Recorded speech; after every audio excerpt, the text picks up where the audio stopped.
తమిళనాడులో కాంగ్రెస్ కి మరో ఆఫర్ ఇచ్చారు విజయ్. ఇప్పటికే క్యాబినెట్ లో చోటు దక్కించుకున్న హస్తం పార్టీకి ఇప్పుడు రాజ్యసభ సీటు కూడా కేటాయించారు.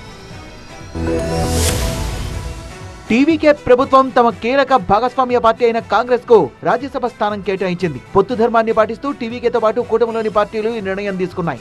ఏఐఏడీఎంకే తరఫున రాజ్యసభలో ఎంపీగా కొనసాగిన సివి షణ్ముగం ఇటీవల జరిగిన అసెంబ్లీ ఎన్నికల్లో మైలారం అసెంబ్లీ నుంచి పోటీ చేసి గెలుపొందారు. షణ్ముగం తన పదవికి మే 7న రాజీనామా చేసి ఎమ్మెల్యేగా కొనసాగుతున్నారు. ఆయన రాజీనామాతో ఖాళీ అయిన రాజ్యసభ స్థానానికి ఇప్పుడు ఉప ఎన్నిక జరగనుంది. 107 మంది సొంత ఎమ్మెల్యేలు మిత్రపక్ష మద్దతుతో టీవీకే ఈ స్థానాన్ని సులభంగా గెలుచుకోగలదు. ఈ స్థానాన్ని టీవీకేకు కాకుండా కీలక మిత్రపక్షమైన కాంగ్రెస్ కు ముఖ్యమంత్రి విజయ్ కేటాయించారు. ఈ స్థానం కేంద్ర మాజీ మంత్రి పి చిదంబరానికి అత్యంత సన్నిహితుడైన ప్రవీణ్ చక్రవర్తికి దక్కింది. ఈ సీటు సర్దుబాటు విషయమై చిదంబరం ఇటీవల సీఎం విజయ్ తో మంత్రాంగం నడిపారు. మరోవైపు మొన్నటి అసెంబ్లీ ఎన్నికల ముందు టీవీకే కాంగ్రెస్ పొత్తును ఆయన బలంగా సమర్థించారు. ఇప్పటికే కాంగ్రెస్ కు చెందిన 2 ఎమ్మెల్యేలు విజయ్ కేబినెట్ లో మంత్రులయ్యారు. రాజ్యసభ సీటు పొందడంతో ఆ పార్టీ మరింత లాభపడినట్టయింది. ఈ కేటాయింపుతో తమిళనాడు నుంచి కాంగ్రెస్ రాజ్యసభ సభ్యుల సంఖ్య 3కు చేరనుంది. ఇప్పుడు ప్రవీణ్ చక్రవర్తి 3వ బెర్త్ కూడా కాంగ్రెస్ ఖాతాలోకి చేరబోతోంది.